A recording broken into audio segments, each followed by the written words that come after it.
There is a price we will not pay. There is a point beyond which they must not advance. To peacefully and patriotically make your voices heard. Here I stand. I can do no other. God help me.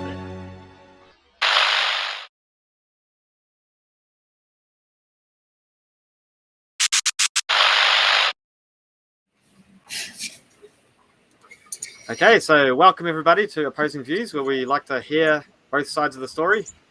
We've got a different show on today. We've got Brother Craig coming on to give his testimony. So it's not really an opposing view, but it's it's the view that from Craig's perspective anyway. So welcome, Brother Craig. How are you? Oh, I'm good. Thanks, Brother Doug. Thank you for having me once again. Seems like you're a frequent part of the show. No, we've had about 4 shows. I think you've been on maybe 4 shows out of 6.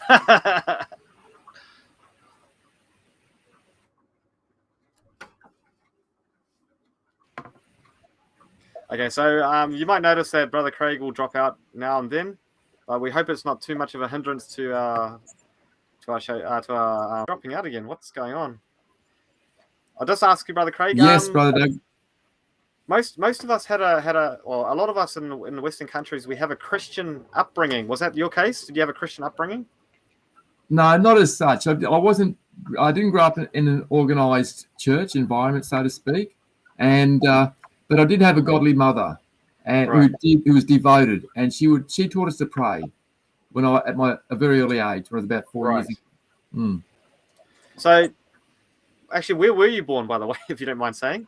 I was born in Brunswick, Victoria, which is a suburb of Melbourne, and we grew up in Strathmore, which is out Pascoe Vale way. So it's like probably towards the east, like Hawthorne area. I think it's out that way, if I'm correct. All right. So you escaped from Victoria and you're in New South Wales now, am I correct? Yes, right. I'm living in Kooringal, Wagga Wagga. Yes. All right. So you said you weren't raised in a particularly Christian home, but your mother did teach you to pray. What about, did the Bible have much an influence in your home? No, not until I was 13 years old, at my own personal decision. I became interested in religion at that age because my next door neighbours were Italian, and he sent his daughter to make her first Holy Communion at the local Catholic church, St. Martin de Porres. So I decided I wanted to go too. All right. So what about Bible in school? So did you have Bible schools when you went to public school?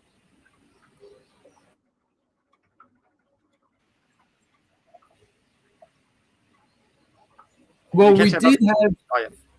Sorry. We did have Sunday school. Right. When we were younger, Mum sent us to. So, in answer to your question about the Bible, yes, there was that influence, which I just recall now, that we went to Sunday school around 1967. So I would have been probably 6 at the time, and they gave us a Bible each. My brother and I, we went to at the RAF base, Royal Australian Air Force Base, and we received a Good News Bible. So I did have that Good News Bible, and I would read through it and just look at the pictures, basically. Okay. Yeah, cool. So at the age of 13, you became interested through the Catholic Church. Is that correct? Yes, that's right. So how did that lead you into Christianity? Did you transition from Catholicism to Christianity, or did it sort of just pique your interest enough? Look, I didn't become. I was like a nominal Catholic.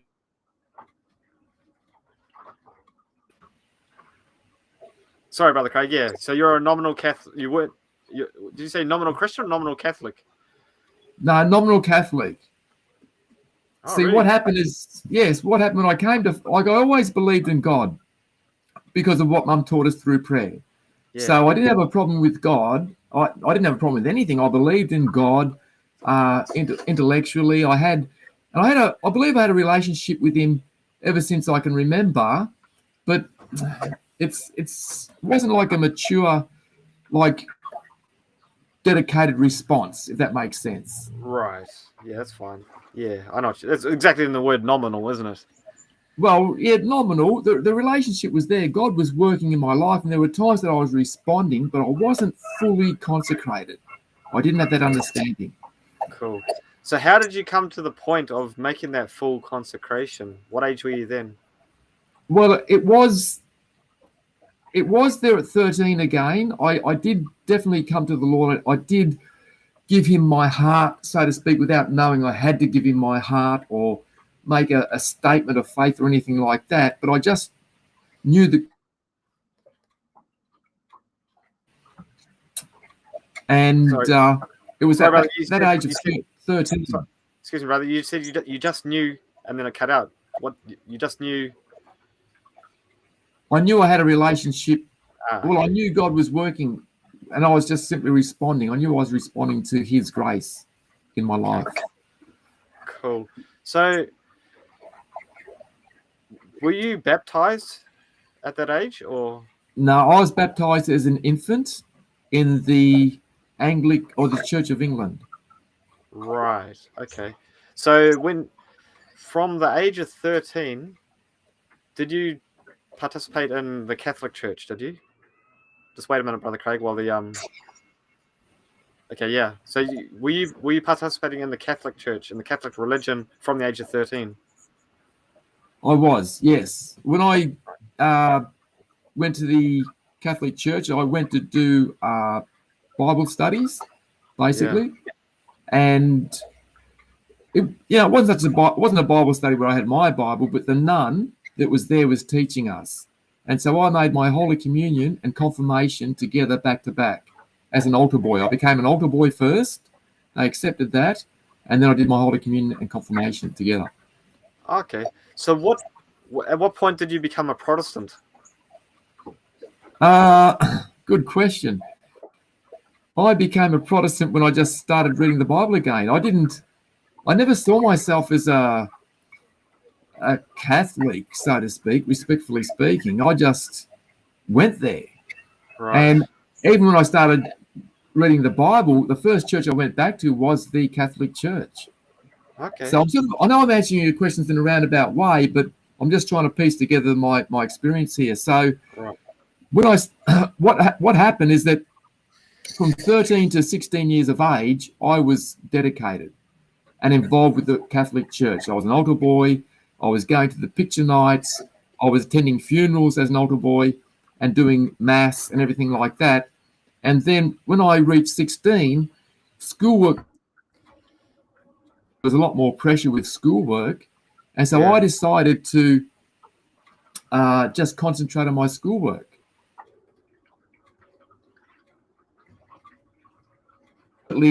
Rebellious toward God. I just decided to make a choice and concentrate on school. And then I just basically turned my back on God. Right. So from 13 to 16, you're consecrated, serving God. You went to the Catholic Church. And then at 16, what happened? That's when you said you focused on school, is it? And turned your back on God? Is that what you said? Yes. And I wasn't overtly rebellious. It was just that I made a decision to concentrate on schoolwork and not concentrate on my faith. Just leave religion out of it for the time being. Exactly what I did. So from the age of 16 until what age were you sort of in this sort of walking in limbo? Till about 23 years of age. Right, so 7 years while you went through school, you just really didn't have much involvement with religion or faith or anything at all? No. I left school at 17 or 16 in year 11, and I joined the Royal Australian Navy. I was 17, and I spent 6 years in the Royal Australian Navy in the military. Right. Okay, cool. And so what happened at the end of that 6 years, brother, to bring you back into Christianity again?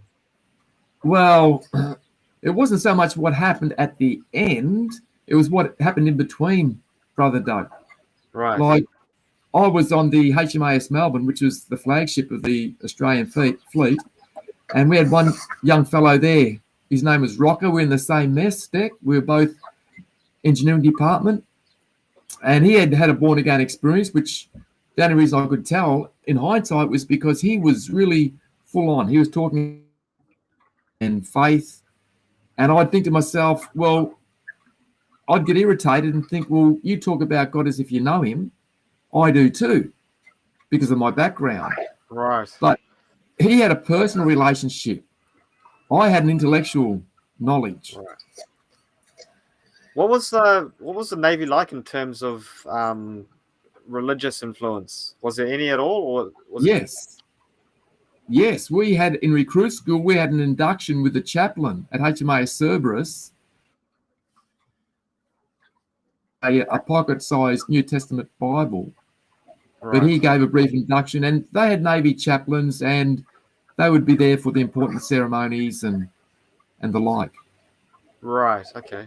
So you had this one friend who was a Christian, and he sort of inspired you a little bit, or just inspired something anyway. I was watching him, Brother Doug. Yeah. I had my eye on him, and one day in the forward machinery space, he led a fellow to prayer, and they both kneeled on the deck plates. I was watch-keeping on the evaporator, and they were watch-keeping on the turbo generator, and they're both kneeling, and the leading hand, they call them leading seaman, which is like a leading hand, and we call them calyx. We call them calyx just as a term. He went right off the handle. He got very upset over what they did, and I'm observing all this, and I thought to myself, well, I think mindset, I could see that what he did was just over the top. Right, because he was leaving his post to... Well, he was in charge of the machinery space, and he saw them kneeling there praying. And the leading hand, the calic went over the top about what they did. Yes. Okay. Yeah, right. And so what impression did that make on you, seeing that? Well, I thought to myself, he overreacted. You know, I mean, all right, fair enough, they did what they did, but, you know, they had the freedom to do that, and having an appreciation of prayer and going to church with it at all. Right. Okay, cool. So that was during the Navy. Was there anything else that happened during your Navy years that sort of provoked you to return to Jesus Christ? Yes, I went to the HMAS Perth. That they paid off the flagship, the Melbourne, and I was given the option either to go to the United Kingdom to volunteer for submarines, or go to the HMAS Perth, which is a guided missile destroyer. HMAS Perth, because my grandfather was on the original HMAS Perth, which was sunk in the Singing Strait by the Japanese. And that was quite an experience, Brother Doug. You know,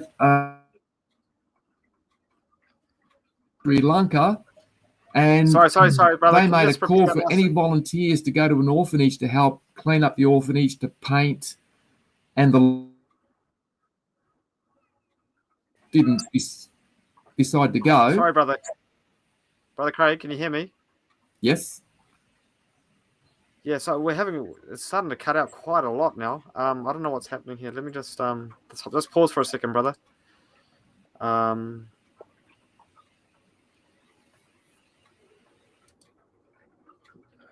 Why is it doing that? I can hear you. You've got you don't have any updates or anything downloading at the moment?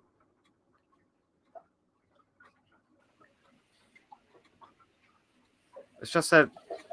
Let me just check my connection, brother. All right. It's cutting out really frequently now for some reason. I've got a lot of data here. I don't know, Brother Craig. It might be at your end, I think. I'm not too sure, though. But, yeah, I don't know why it's doing that. Now, let me just see if I can drop the video settings down a little bit. All right. 1 second.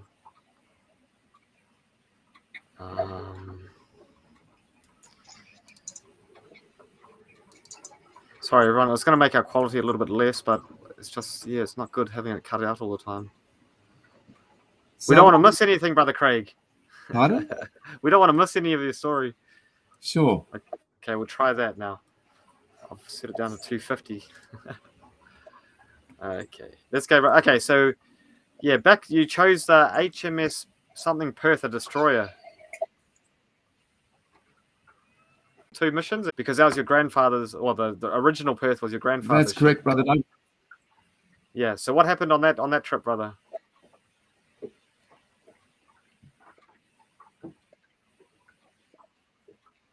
Are you there, brother Craig? That's correct. And so I went to the HMAS Perth, and I was just stating how they made a call to go to the orphanages. Yes, I'm still here, brother Doug. Okay, cool. So they made a call to go to the orphanages, and some of the men went, and it had an effect on them. They're quite a profound effect on some of them, and they were hardened sailors, mind you. Right. And just going there to the orphanage and working with these children, it softened their hearts. But I wasn't there at that point in time. Okay, so you saw like a bit of a change in the other seamen. Well, it was it's not that I saw the change, but it was like we got a cruise book from the ship after we did our deployment. Yeah. And it was actually written there by the ship's photographer, how this had happened. Okay. And I wasn't aware of it at the stage. But the point was that I didn't go. Okay. Even with my background. Yeah, right. So, okay, so the other ship went to the orphanage. The other sailors went to the sailors on board the ship went to the orphanage. Some of the other sailors, but I declined not to. So how did that impact you, knowing that they had this change and then you didn't? You sort of missed out in a sense. Well, when I read about that some years later, I thought to myself, well, I was in a pretty hardened state. And God's grace was obviously working upon their hearts. They responded to it, whereas I didn't. So, but what happened is we went to Africa on the same ship, HMAS Perth, on a 6-month deployment to the Northwest Indian Ocean, and we pulled into Mombasa, Kenya. Yes. East Africa. And the ship's officer hired local labour, and one of the African men looked at me. There's a working party, and he looked at me out of all the men, and he had a wooden crucifix, and he held that up, and he said to me, "I'm a Christian," and he smiled. So he just looked at you for no reason. I took that to heart. That was something. That was a seed planted, brother Doug. Beautiful, brother Craig. Give me 1 second, brother Craig. Wait, sorry. Yes.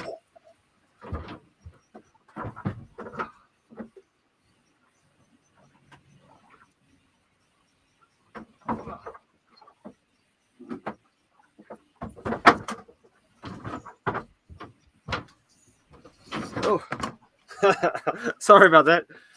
Speaking about ships, we've got a bit of a squall coming through, and I had to check my dinghy. So, where were we? So you so this officer said he's a Christian, and so what? Yeah. So what effect did that have on you?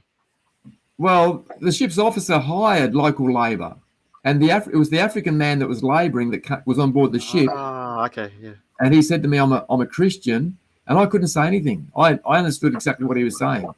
But you couldn't say to him that you're a Christian also. No, I was more or less like dumbfounded. What could I say to him? And so it was a seed planted, because we came back to Australia, and by that time I'd left the HMAS Perth and went to HMAS Albatross, which is in Nowra. They call it NAS Nowra, which is Naval Air Station Nowra. Okay. And I was at the beach one afternoon on the coast there, and I met some Navy friends, and one of them, Titch, said to me, Chad, who was there, is a Christian. And Chad was laying back on the sand on his elbows, just with a peaceful look on his face. And I just said to him, and Titch put me on the spot. He said, ask him. And I said to Chad, is that right, Chad? To him. And Chad said to me, yes, I gave my heart to the Lord, and I don't drink anymore. Because Chad used to drink quite a lot. Yeah. And it's a culture in the Navy, drink and the associated behaviour that goes with that. But that's culture. and he drank quite excessively. And I was surprised when he told me that. It was quite significant. Right. So you saw the change in him. I saw the change in him, Brother Doug. Yeah, not just a small change anyway. To go from being quite a heavy drinker to no drinking at all. That's a massive conversion experience. It was. As he said, I gave my heart to the Lord, and I don't drink anymore. Yeah, that's amazing, brother. Praise the Lord. So what happened next, Brother Craig? So where do we go from there? Well, what happened there is because I was a hard nut to break, God had to deal with me, and I got in trouble with the New South Wales State Police, and they arrested me and put me in remand. And from there, I was released on bail and had to attend the Darlinghurst Magistrates Court. And so I went there with my mum, and mum had hired a solicitor for me, her solicitor. And the magistrate said to me, 4 days hard labour or $400 fine. And I thought, well, if that's the way you basically. And then the solicitor turned around, her name was Angela, and she said to me, did you hear what he said? And yes. And then she repeated, $400 fine for all 4 months, or 4 days hard labour. And as soon as she said that, my heart melted. So I had the option. I could pay a $400 fine, or I could do 4 days hard labour in Long Bay Penitentiary. Right. And I said to Mum, let's just pay the fine and get out of here. And so we did. We just went back to Victoria. And then from there, I got a job working in a bottle shop at the Commercial Hotel in Werribee. And I started reading a book. I took up amateur boxing, and I started reading a book called The Power of Positive Thinking by Norman Vincent Peale. And he was a Sunday keeping minister, and he wrote this book, and he gave 10 steps to success. And because I was training for amateur boxing, I thought this would be great. I can apply this to my training. And there was 2 verses he gave out of that. Well, firstly, he said, don't be awestruck of your opponents, because they're just as frightened as what you are. I thought, that's good. That's something I need to know. That'll give me an edge. And then he said, he quoted these 10 steps, and in them were 2 Bible verses. Philippians chapter 4, verse 13, I can do all things through Christ, which strengtheneth me. And Romans chapter 8, if God is for us, who can be against us? Yeah. Chapter 8, verse 31. Yeah. And he said, repeat these 10 steps 3 times a day. And so I'd go through that. And of my lunch break at the hotel, I'd go to the Werribee River, I'd go through the 10 steps, and I'd always repeat, of course, the 2 Bible verses. And so, having done all that, I was training, and I fought an Aboriginal fellow by the name of Craig Morris from Traralgon. And Aboriginals are fairly good, Brother Doug, hard to beat. And we had 3 rounds, 2 minutes each, and I beat him on a split points decision. He'd had 5 matches, 5 fights, and I think it was my second. And I was able to beat him, and I give all glory to God. Now, that might sound strange. God helped you beat someone up. Yes, that sounds strange. But God works with you where you are. Yeah. And so what I'm saying is I'm not glorifying myself when I say this and my life of sin. No, I'm glorifying God, how he brought me from darkness into his marvelous light, and how it's me to live a sanctified life. Right. So at what point did you learn about the Sabbath, brother? Is that a big jump ahead? Well, yeah, that's a pretty big jump ahead, brother.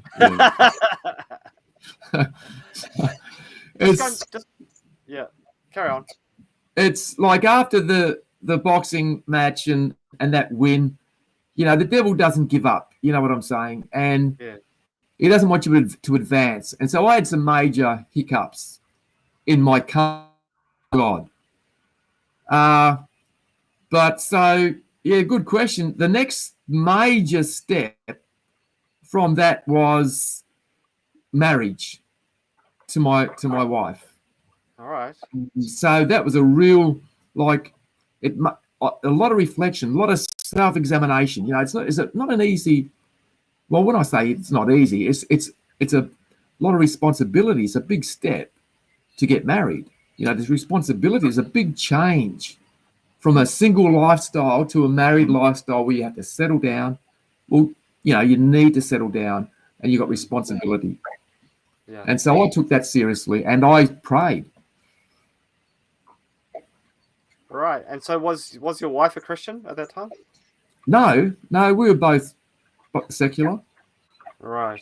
Okay. but we did get married in the church where we both did our Holy Communion.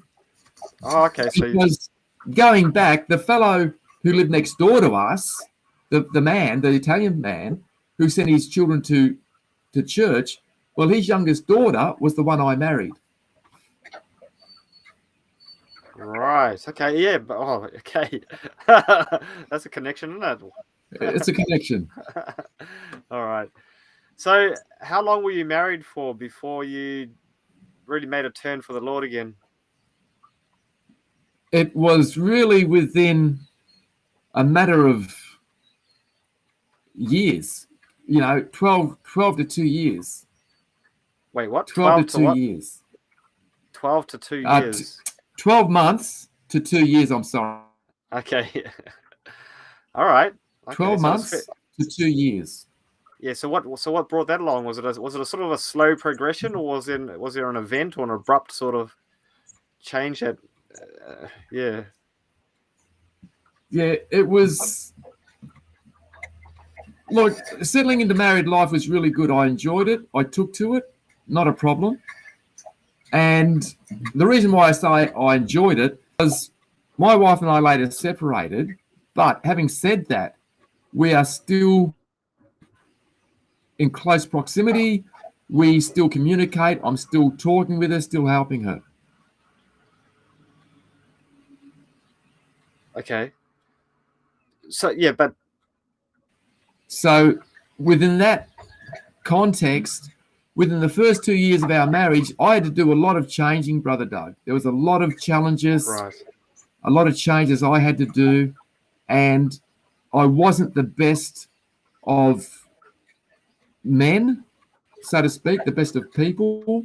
I had some serious major flaws in my sincerity, and I decided I had to turn back to the Bible. I was getting into all manner of trouble, and I just turned back to the Bible, and I went to the Good News Bible that was given me in Sunday school. Okay. And so what? You just started reading that, and slowly you developed your Christian experience again? Yes, I started reading the Good News Bible, and I came across some verses that really challenged me, and one of the major ones was love your enemies. And I thought to myself, Jesus can't mean that. He's got to be speaking metaphorically. But there was no escaping it. Standing up for myself, speaking up for myself, and telling people what I thought. Right. Yeah, it's pretty amazing, brother, how the God can use the Bible to speak directly to the point that you need. It says the Bible is the Word of God is a discerner of the thoughts and intents of the heart. Like when you open the Bible, he can give you the very word that'll cut you right. Yeah. And he did, Brother Doug. And so I just kept reading my Bible. I had big, overcoming, but I persevered with it. And I thought to myself, I need more. And I just had this impression, I need Bible. But I went to my mother and father's house, my parents' place, and I was searching through the bookshelf. I'm looking for it now. I think I've got it here. It may be, let's bear with me. No, I can't see it. But here it is. I found this book. Oh, you got the great at my controversy. platform, Yeah. the great controversy. Yeah, right. And I thought, what's this all about? And I opened it up, and it said the great controversy between Christ and Satan. And I thought, I've got to read this. And so I took this book. I was working in the building construction industry, Yeah. and I took this book and I read it from cover to cover. I devoured it. That's no easy feat. Oh, what's that, like 600 pages or something as well? There's something like, let me get it for you to let you know. There is maybe something 500. like, including the appendix, you're looking at 692 pages. Yeah, that's a decent read, brother.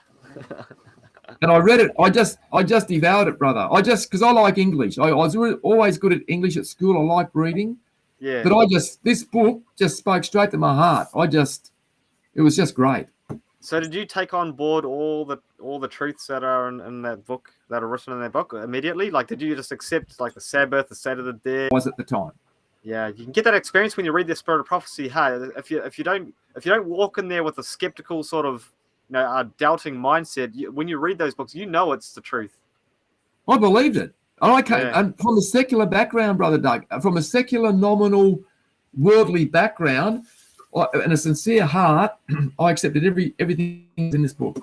So how long did it take from reading to you actually submitting and surrendering the Sabbath to God?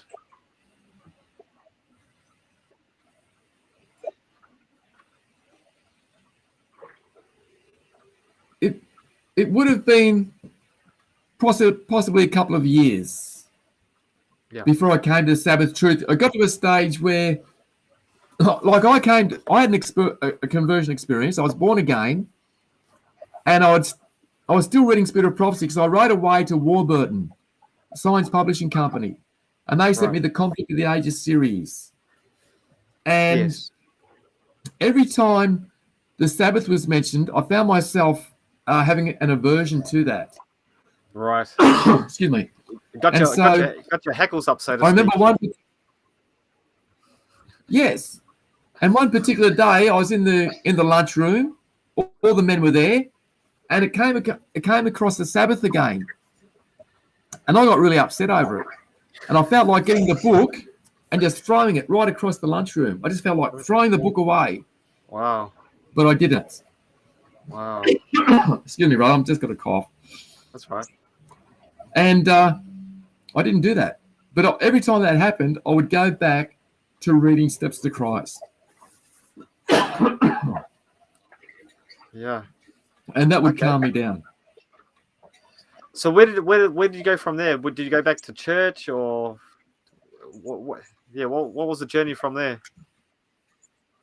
I was going to the Catholic Church, and what happened is that I ended up going to an Arabic Baptist church. Okay. I was invited by a Lebanese friend called Ray Farrar. He was a businessman, a Christian businessman. He was a genuinely born again. Right. And I went to this Sunday Keeping Baptist church, and it was beautiful. They were very spiritual. Yeah. I was actually baptized there, Brother Doug, full immersion. Okay. I was convicted. Okay. So you became an Arabic Baptist. Well, they took that name, but they were like a fellowship, basically. They just took the name so they had a place to worship. And they baptized me because I was convicted. And what happened is that one particular Sunday, one of the young fellows there was saying how he loves Sunday, how it's God's day. And I thought to myself, no, it's not. It's the Sabbath. Yeah. Because I'd read about the Sabbath. I thought, no, it's not. It's the Sabbath. And I went to the pastor and I said, look, you know a fair bit about me. Tell me about yourself. Tell me what are your beliefs? This is after being baptized. And he said, well, if you do something wrong and you go to jail, you stay there until you finish your time. He said, when you sin, you go to hell. Right. And he was talking about an eternal hell. I thought to myself, no, that's not right. That's not what the great controversy was talking about, basically. And so I thought, no, and I thought to myself, I'll leave just quietly. I didn't say anything to them. I just left quietly. I didn't go back anymore. And then I rang up the Seventh-day Adventist Church to have Bible studies with me by the name of Apostles Maglis, his name is. And so I did. And he invited me to a Revelation or Daniel Revelation Prophecy Seminar. Right. And it was from there that I decided to be baptized, although I did think at the time, man, this is not as spiritual as what the Arabic Baptist Church was. There seemed to be something missing. The truth was there, but the spiritual aspect was lacking. It was more like this intellectual sort of knowledge of the truth, but without so much of a personal experience in the truth. Is that what you're saying? Like that's what you felt about the church at that time?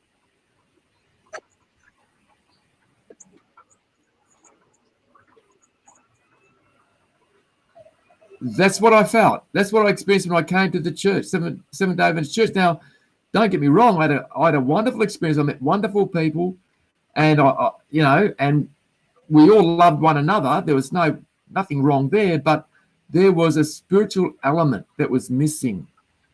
Right. So, did you have to resign from your membership with the other fellowship, or did you just join the Seventh-day Adventist Church without having to go through any protocols or anything? No, I just joined the Seventh. Didn't go through any protocol. Wasn't a signed-in member of the Arabic Baptist Church, so I just left and never heard. What was the size of the Adventist church that you joined? Was it a big church or a small church? It was a relatively conservative sized church. I mean, probably 24 members, I'm guessing. Right. And did you find it was like on face value only that it sort of upheld all the standards that you sort of understood from the Great Controversy? Yes, at face value, yes. Right. Okay. So, but you were happy to remain in that church. Yes. For a period of time. Yes, I went to actually, when I first got there, it did affect me spiritually. And I experienced backsliding in my own life, personal, spiritual life. Wait, Brother Craig. So you're saying that joining the church had a negative effect on your spiritual relationship with Christ? It did affect me. It did have to a certain extent. It did have a negative effect on my spirituality. Really? And not just that, but also my own personal spiritual experience as well. So, it was. Right. So, how long were you with the Seventh-day Adventist Church for? I would have been there for about possibly 5 years. Oh wow! So you were really quite well established in that membership. Yes. Did you hold any position? Yes. I was Sabbath school superintendent and teaching as well. Right. So and a deacon. So what made you continue on your search outside of that membership? Like why would you leave that when you found a family, you found a home, you found where you think truth is? Well, what happened is that I had that spiritual struggle, and it's not a case of blame on the church and the members or anyone there or anything like that. It was just that the spiritual experience that I received there wasn't the same as like in the Baptist church. There seemed to be that lack. And so one particular time, one of the ministers asked, would you like to go to a prayer conference, Victorian Prayer Conference, Union Conference, which I did. And Pastor Gary Williams from America came over, and it was powerful, Brother Doug, and it was life-changing. And I had a born-again experience. So my spiritual experience did pick up within the same church. Right. From this prayer conference. and we had some really good times. What happened is that I came into a controversial understanding with regards to the Godhead. And because of that, my understanding, I was no longer required to hold office or to teach, which is Right. quite right, which I can understand Sure. that. And so as a result, I was fellowshipping with a Spanish group, Seventh-day Adventist group, church, but they and ministers from the conference would come out to visit them. And so they still kept in touch, but they were more or less a group. And I just Independent, felt, in other words. well, independent, yes, but not so, you know, they. Would, No, I don't. like, would you pay your tithe to the conference still, or? Yes. So Okay. I think they were still paying tithes to the conference. They were still affiliated with the conference, but they just were a Spanish group, basically. And they still had, everyone there had memberships within the Seventh-day Adventist Church. Yes. Right. Okay. Cool. Yes, they did. Yeah. And so, but these And had so they held that fellowshipping same. with them for a while. And Sorry about the Craig. Carry on. Yeah, I was going to say they held that same view about the Godhead that you did as well. no, No. So how No. come you? Why would you leave the church, the formal church, to fellowship with a smaller group? You still didn't find an agreement with your beliefs.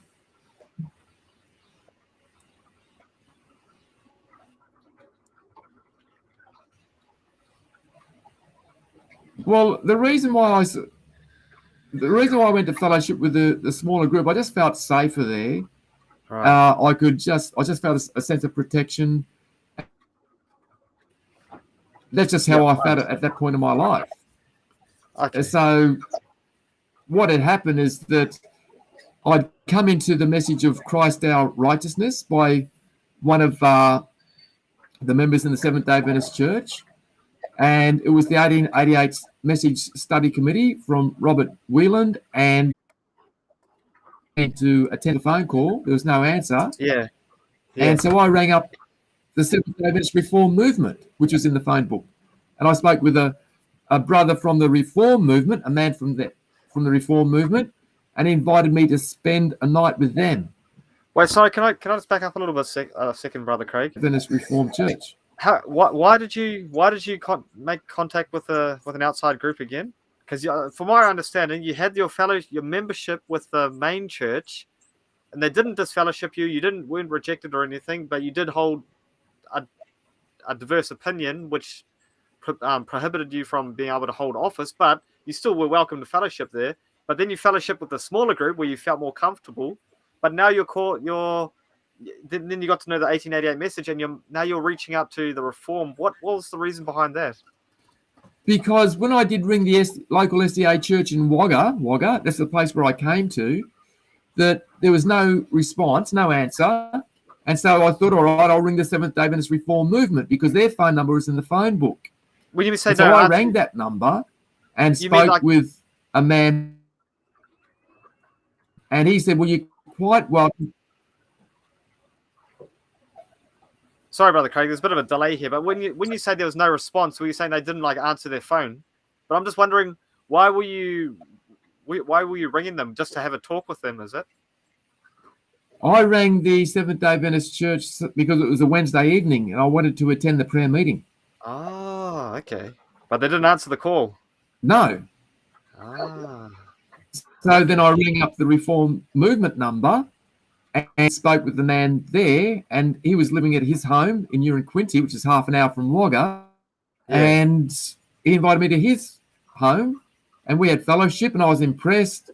They were having a light meal for dinner.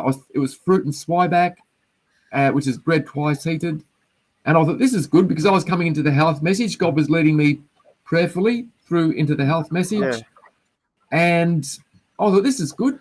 And so they invited me to some meetings. Okay, and that's how you began to fellowship with the Reform from then. Yes. So I went to a meeting. They invited me to a meeting in Essendon. Like, the fellow's name is John Gibbons, and his wife Sandra let me inform me there was a meeting held in Essendon. So I went in Victoria. So because I was living at Laverton in Victoria, so I said, all right, I'll go to that. And I went to a meeting there, and I met Brother John Page, who I'd met in the Seventh-day Adventist Church. Yeah. Through Steps to Life ministry, I think it is. Yeah. And I saw John there. And so that's how I became associated and affiliated with the Reform movement. They had another meeting I was invited to later at the Grampians. Actually, Sandra invited Mum and I again. And I just read a book called Impaled by, it was about Brian Dunn, who was a medical missionary, Seventh-day Adventist medical missionary to the Solomons. Right. And he had been speared, and he died as a result. He was basically a martyr. And when I finished reading that book, I prayed, Father, I want to work for you. And as soon as I prayed that prayer, either that evening or the next day, Sandra Gibbons rang me and said, would you like to come to a camp meeting out of the Grampians? And I said, yes. And when I told Mum, my mother, I said, I believe it was an answer to prayer, Brother Doug. I'd asked to work for God, and I said, if they call for missionaries, I'll be the first to answer. All right, Brother Craig. So we've got about maybe 10 minutes left, so I won't hold you.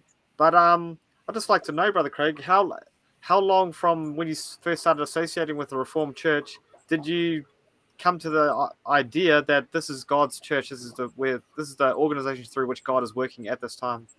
Straight away, brother. What? Straight away. I was praying with God. I had a connection with God. I went to the camp meeting. There was a minister there. He started speaking. All he said was God. I started weeping. They had a Romanian minister there. He was being translated to English. I felt the power of the Holy Spirit. I wanted to join the church immediately, brother. No Bible studies, nothing. I went up to the minister. I said, look, I want to be baptized and I want to be a Bible worker. Straight out. That was my heart. It was. Right. I was so impressed. 9 months later, my mother and I were baptized. I was baptized. Mum was fellowship. Right, from the SDA Church.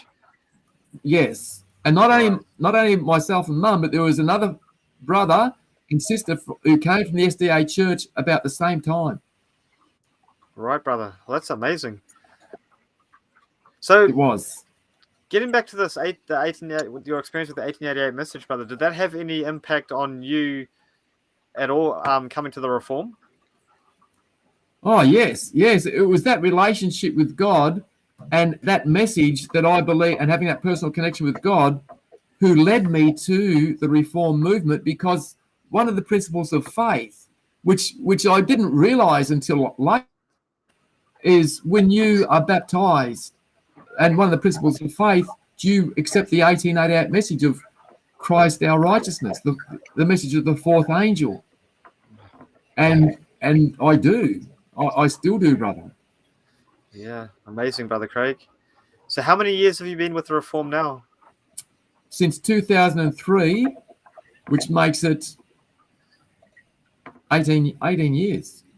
And you're still as convinced today that you're in the right place as you were that first day when you joined? Yes. And I say yes because I've had my struggles, brother. There's been a lot. There's a shaking going on. And sadly, there are people coming and going.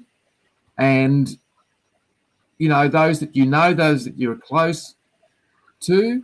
And it makes me re-examine my position. Right. So we're going to wrap it all up in a minute, Craig. But I'll just give you the chance now. If there's anything that we've missed that you'd like to bring out, here's your opportunity. Well, thank you, Brother Doug. No, thank you for sharing. And look, with my experience with the SDA Church, I love Seventh-day Adventism. Let me say that. I love Seventh-day Adventism. I love historical Seventh-day Adventism. I love the preachers that are there now too. I love Mark Finley. I love his messages. You know, I don't have a problem with Seventh-day Adventist doctrine according to the Bible and spirit of prophecy, Brother Doug. And I want people who may be hearing this, please don't misunderstand me. I don't have anything against anyone is in that respect. You know, I just thank God for the experience he's given me. He's led me through, you know, from my birth, you know, with a godly mother, Roman Catholic Church, Arabic Baptist Church, Seventh-day Adventist Church, Reform movement. It's the message, Brother Doug. It's the message of Christ our righteousness. So, Brother Craig, I'm sure that everyone's happy that you've found your place and that you know where you stand and that you know where you stand is where God wants you today. What advice would you give to those people out there who just want to know, who just want to follow God, who want to go where He leads, but they don't exactly know where that is? What from your whole experience? What tip can you give that will keep people on the right track? Well, I can only share what I go through myself, and all I can say is that God is love. God is love. We know that. God is merciful. He loves you. He knows the law of cause and effect in your life. And this goes for me as much as anyone, more so. Just let us have a heart open to God. Let us have a heart that is receptive, sensitive, receptive, responsive to the influence and the promptings of His Holy Spirit. Study the truth. Study the Bible. Study the Word of God. Let that lead you. Let that lead you. And yes, I would highly recommend, if you get the opportunity, read this book, The Great Controversy, The Conflict of the Ages, the global, what's happening in this world today. It will explain the history of Christianity, and it also from the Bible predicts what is going to happen in these last days. And it's very informative. So if you get a chance, read this in accordance with the Bible. Thank you very much, Brother Craig.